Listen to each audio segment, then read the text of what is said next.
Hi.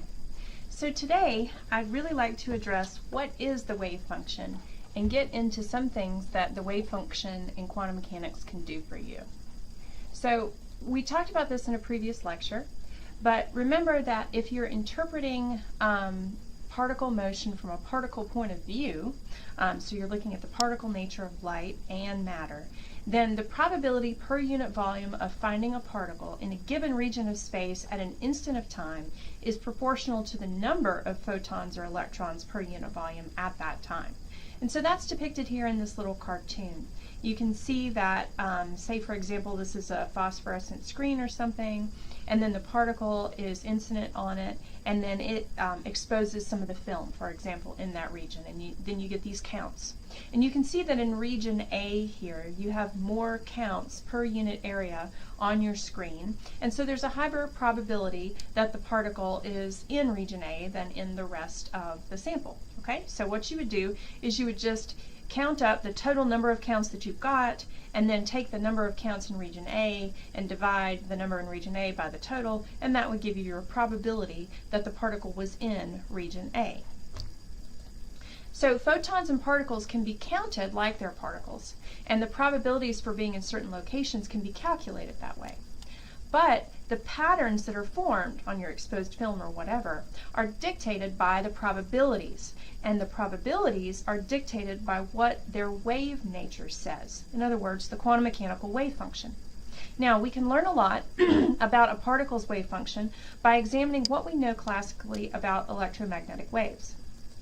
So electromagnetic waves are self-propagating, transverse, oscillating electromagnetic fields. And you can figure out what the intensity, the wave intensity is, which is a power per unit area.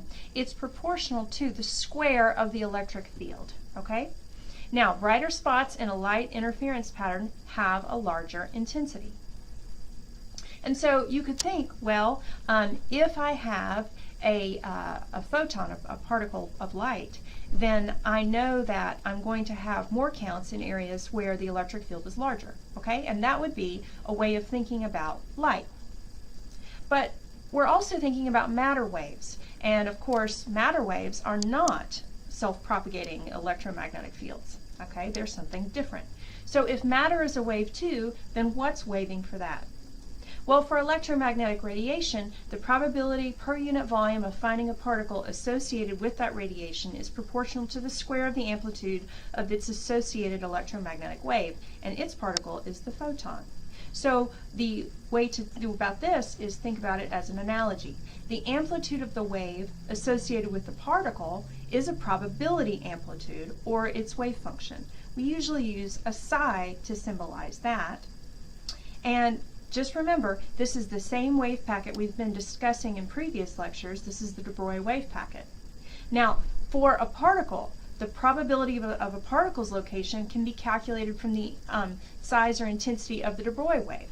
And this intensity is proportional to the square of its wave function.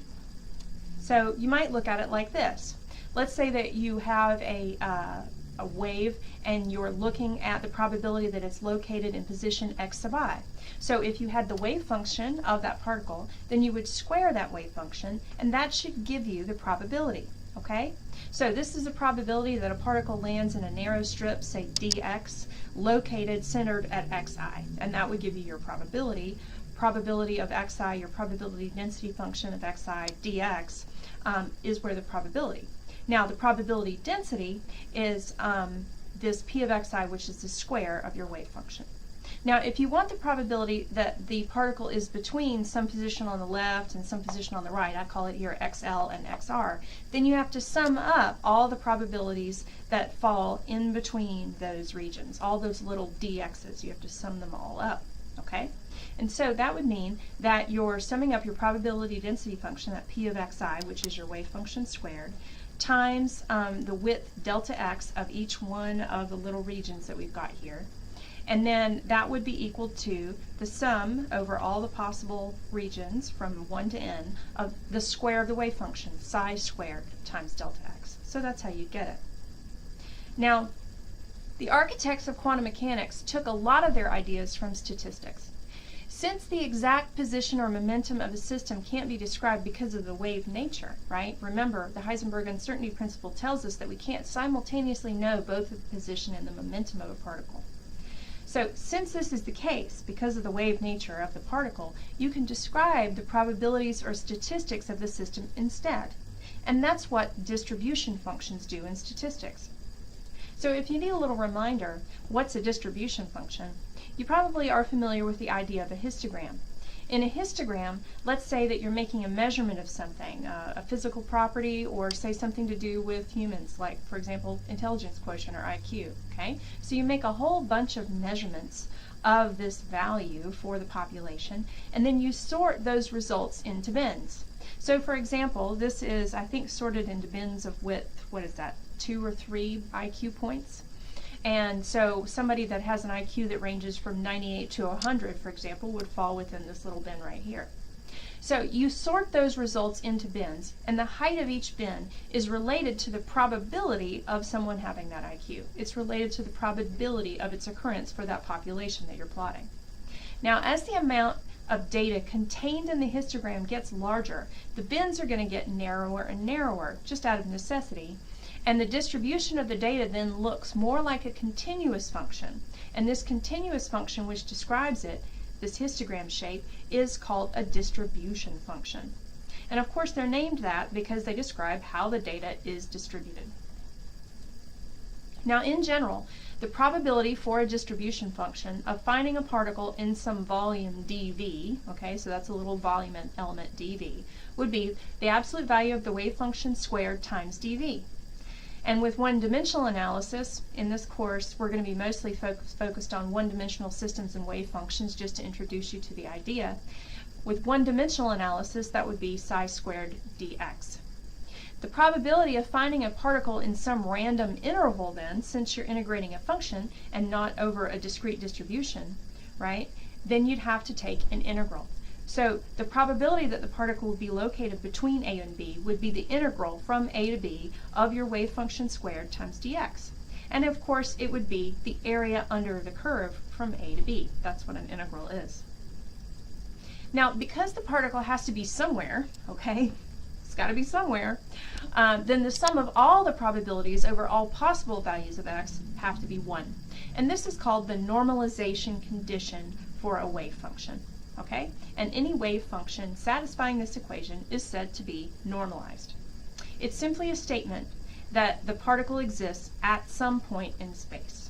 It's existing somewhere. Okay, now the complete wave function for a system depends upon the position of all the particles in the system and on time. And this wave function, of course, is the same thing that we talked about in a previous lecture, a wave packet function. So if you have more than one particle for the system, then you would sum up the wave functions for each one of those particles. Also, you would have to include its time dependence. And generally, that time dependence can be written as e to the minus I omega t there. So r sub j then would be the position of the jth particle in the system. Omega, that appears in the e to the minus I omega t, that's the angular frequency, or 2 pi f. And of course, I is the imaginary number, the square root of minus 1. So yeah, the wave function is often complex valued. Now for many of the wave functions that we'll go over in this simple introduction, the wave function itself will be real. We're doing particle in a box, quantum oscillators, things like that. And those often have real wave functions just to get you used to the idea. But as you continue on in quantum mechanics, lots of the wave functions that you'll see will be complex. So remember, for complex numbers, the square, that absolute value of the wave function squared, is the complex conjugate of the wave function times the wave function itself. That little asterisk that I use there after that first wave function, that's the notation that I use to indicate that it's the complex conjugate of the wave function psi.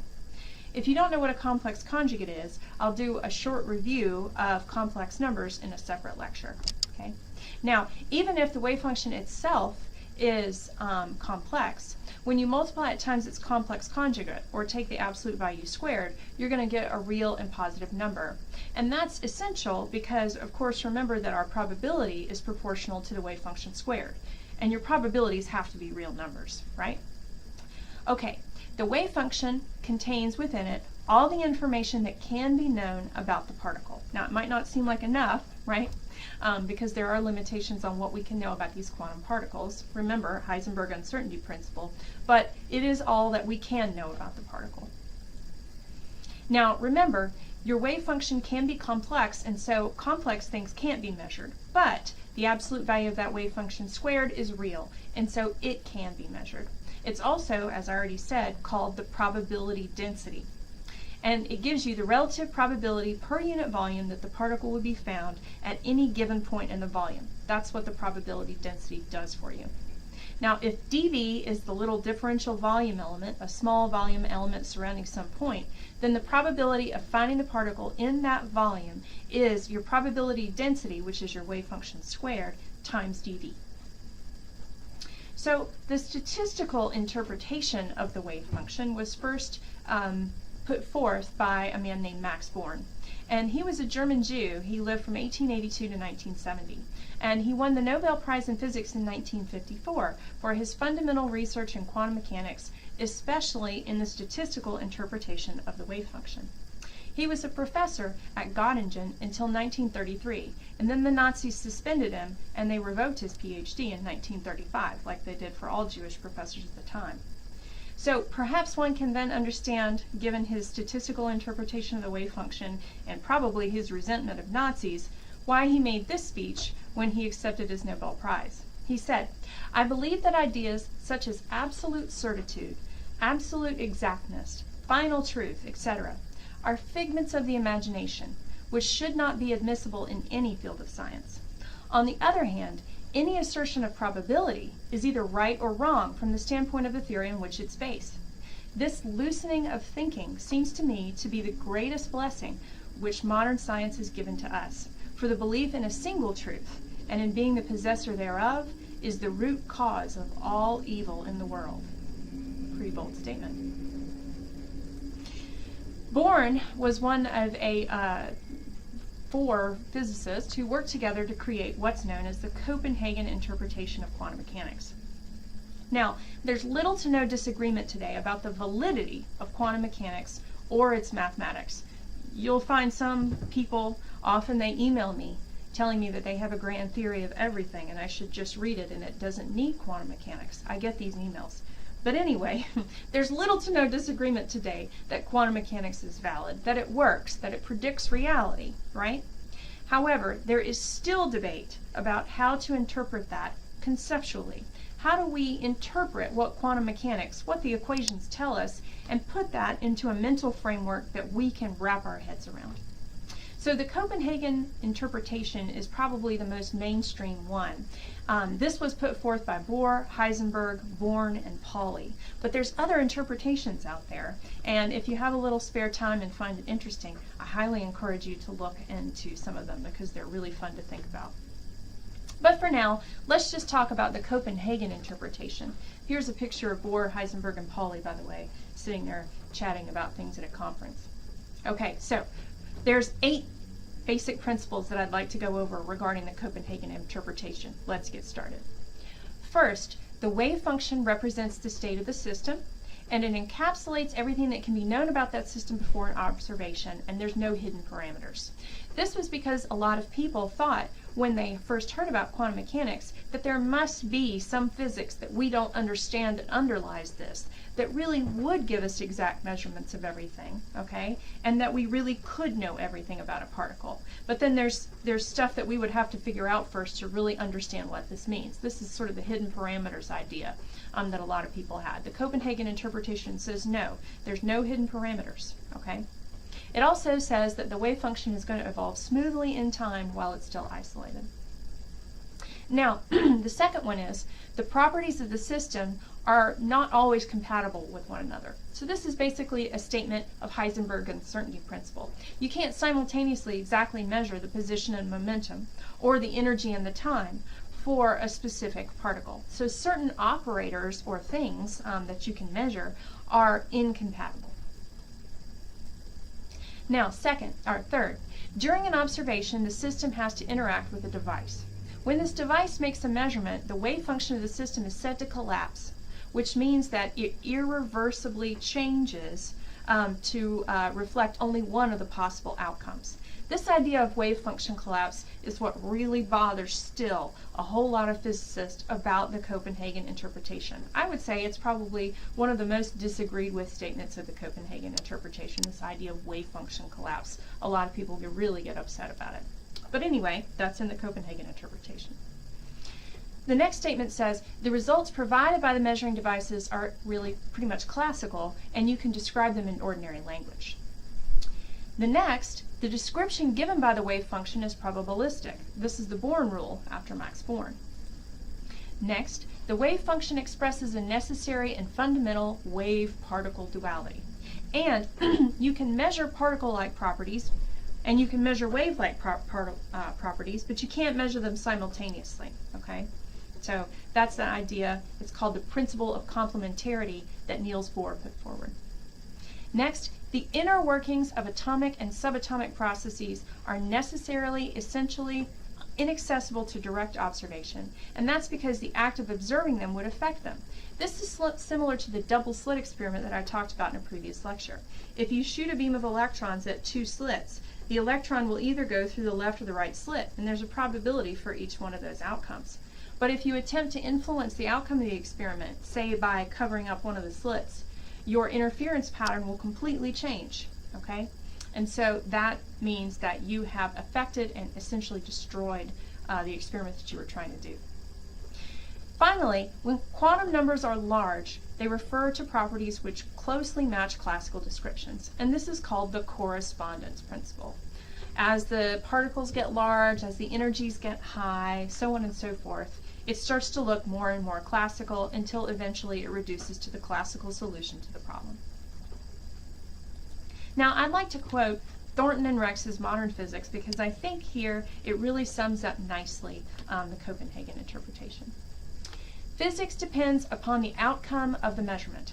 When something happens to a particle, such as in the double slit experiment, the measurement process itself randomly chooses one of the many possibilities allowed by the wave function, and then the wave function instantaneously changes to reflect the final outcome. Bohr argued that it's not the task of physics to find out how nature is, because we can never understand the quantum world or assign physical meaning to the wave function. Bohr and Heisenberg argued that the measurement outcomes are the only reality in physics. So this kind of refers to that wave function collapse, which is so controversial. Okay? And Bohr actually argued that we really can't know what's going on, and so you shouldn't even try. This is, I think, one of those things that bothers a lot of physicists. And I'm going to quote David Mermin here too. If I were forced to sum up in one sentence what the Copenhagen interpretation says to me, it would be, shut up and calculate. Okay, it's kind of fun. Now, the Copenhagen interpretation has critics, and it had critics when it came out too. In fact, Erwin Schrödinger, a guy that you might know from his famous quantum mechanics equation, was one of them. Here's a letter that he wrote to Max Born in 1960.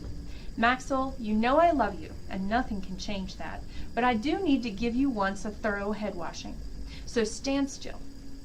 The impudence with which you assert time and again that the Copenhagen interpretation is practically universally accepted, assert it without reservation, even before an audience of the laity, who are completely at your mercy, it's at the limit of the estimable. Have you no anxiety about the verdict of history? Are you so convinced that the human race will succumb before long to your own folly? Well, that's a guy that doesn't agree with you, right?